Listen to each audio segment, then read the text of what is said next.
the Cinema Gold Show. I'm your host, Larry Lace, and on today's episode, we are diving into the latest box office news from around the industry and giving our take on Prey, which is out now on Hulu. But first, we'd like to thank our sponsor, Pondex, for sponsoring this episode. You can check them out today at pondex.com. Use the promo code Larry21 to save 10% off your order. We also have merch available. Come check it out today. Buy a shirt, support the channel, and help us grow. The link to the store will be in the description. The top movie this week was Bullet Train, which opened to more than $30 million. Like last week, it's not that. That's a very small amount of money. It's more than anything else made very good money beyond that. Take Super Pets, which fell 50% and landed in second place with $11 million for a total of $45 million after 2 weeks. Save for One Disruptor, newcomer Easter Sunday, which came in 8th place with $5 million in its debut. The next 8 movies or so are in the exact same order as last week and the week before that. So let's all just agree to pretend we're having a lot of fun for the rest of this story. Nope made $8 million. It's almost at $100 million after 3 weeks, which is solid. Thor: Love and Thunder made $7 million with a $316 million total. Minions: The Rise of Gru made $7 million with a total of $335 million. Top Gun: Maverick made $7 million, a total of $662 million. And Where the Crawdads Sing made $5 million with a total of $64 million.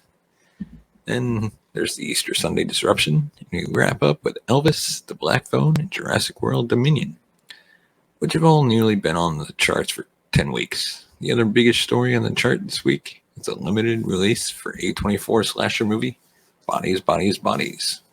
Opened 15th with $200,000 from only 6 theaters, which makes for a very good per-screen average, if nothing else. So, to recap, at number 1, we have Bullet Train, followed by League of Super Pets.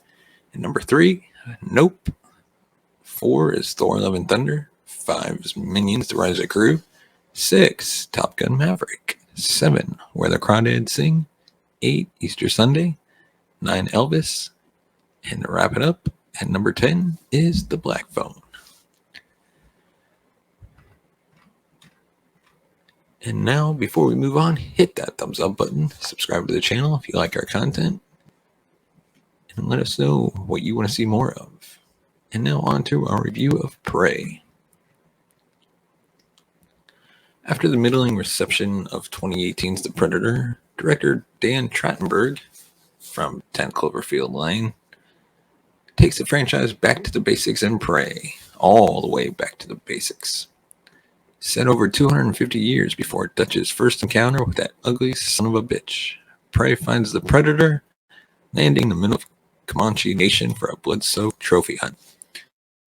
It's an intriguing setup to take a villain whose initial appearance was defined by how easily he tore through a pack of meatheads armed to the teeth with guns and explosives, and transpose it into a time where its targets don't even have those tools to rely on.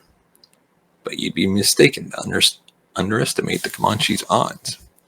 Prey tracks the battle for the tribe's survival through a blisteringly paced take-no-prisoners tear through the Great Plains, while both honoring the roots of the franchise and serving as the perfect entry point for newcomers who want to see all this spine-ripping, laser-guided goodness is about.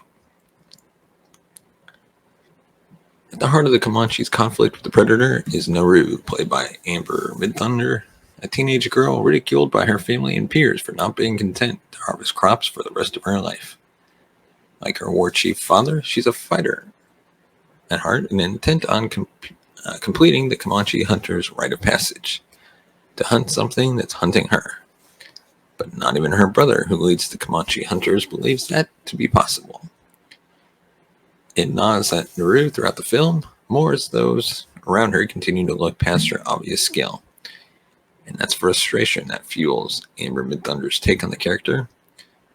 Naru's fight to be taken seriously by her tribe as a warrior is a strong through line, and that's a good thing, because hers is the only one that the script takes any significant time to focus on.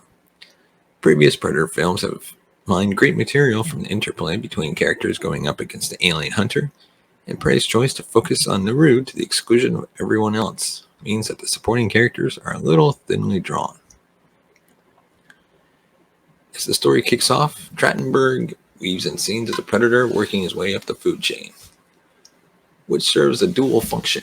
They demonstrate its strength and technological advantage, while building tension in the lead-up to its first face-to-face encounter with the budding Comanche warrior.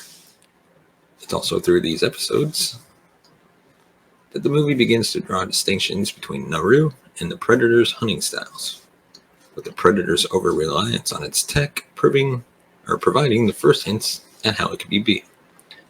By comparison, Trachtenberg takes pains to highlight Naru's secret weapon, critical thinking. Whether it's in a scuffle with a boy in her tribe, or as she's hiding from the Predator as he tears his way through the plains, she's always listening and noticing, and always using a loss or setback as a learning opportunity. It's a crucial and well-communicated aspect of a character that's given the significant disadvantage she's at in single combat. Hammers home that Naru is the only person capable of stopping the Predator's rampage. Prey places a lot of stock in Naru, with her at the center of nearly every scene. In Midthunder, more than keeps up with the ferocious pace of the action, as she is constantly undermined and underestimated, making her victories that much more impactful. At once dry-witted, determined, and capable, Midthunder's Naru is an excellent addition to the canon of sci-fi heroes, and that axe on a rope that she hurls around Scorpion style will be the bane of convention security checks for years to come. If you were worried that Prey taking place 268 years before the original would mean more rudimentary gear for the Predator, you'll be pleased to hear that Trachtenberg finds room for most of its signature weapons in between the rib cages of those unfortunate enough to get in its way.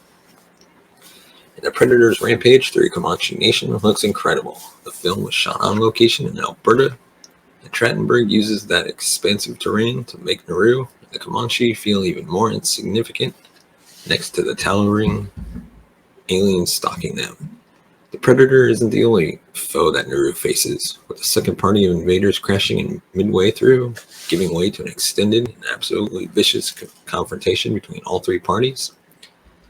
Prey's approach to the Predator's attacks alternate between quick, fraught encounters, which Trachtenberg covers well, and long, drawn-out games of cat and mouse, chess matches in the trees where the Predator yells checkmate by snapping people like twigs.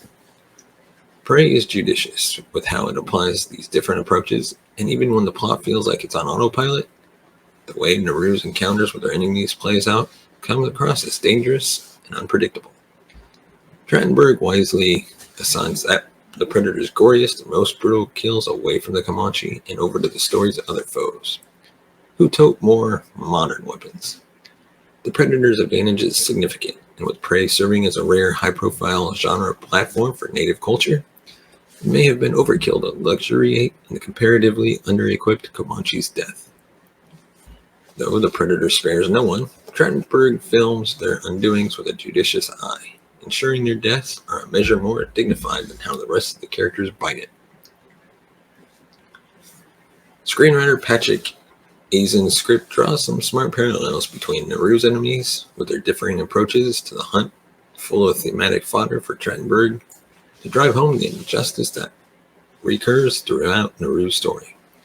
While the metaphors are clear and vital, Prey's narrative structure does hew exceptionally close to that of Predator's. A mission, a trip into the wilderness, and an encounter with an unseen foe. You get the idea.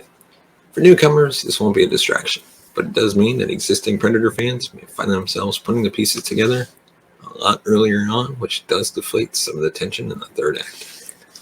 But with a runtime of just over 90 minutes, at least it takes no breaks in getting to where it's going. There's not an ounce of fat on Prey, with every piece building off what's come before, and mining every piece of setup for a well-established payoff. There's also a dog. A very good dog. Dan Trachtenberg's Prey never lets up. It's full of the Predator's franchise trademark violence and tension, but it's the ferocious, star-making turn from Amber Midthunder that stands as its greatest strength. The movie's sole focus on our lead character, Naru, means that the supporting roster comes off a little wooden. But when Prey is tracking the young warrior's duel with the Predator, full of powerful imagery and creative kills, it rarely falters. Let us know in the comments section below, what did you think of Prey? If you haven't seen it yet, you can catch it on Hulu. Check it out today, then come back and let us know your take on the movie. And as always, if you want to support the show, you can buy us a coffee at buymeacoffee.com/SimraGold. Your support helps the channel grow, upgrade our equipment, bring in new hosts, be able to pay them, and just grow this channel into the best we can make it. And your support can help make that happen. As always, thank you so much for watching and listening. We will see you next time.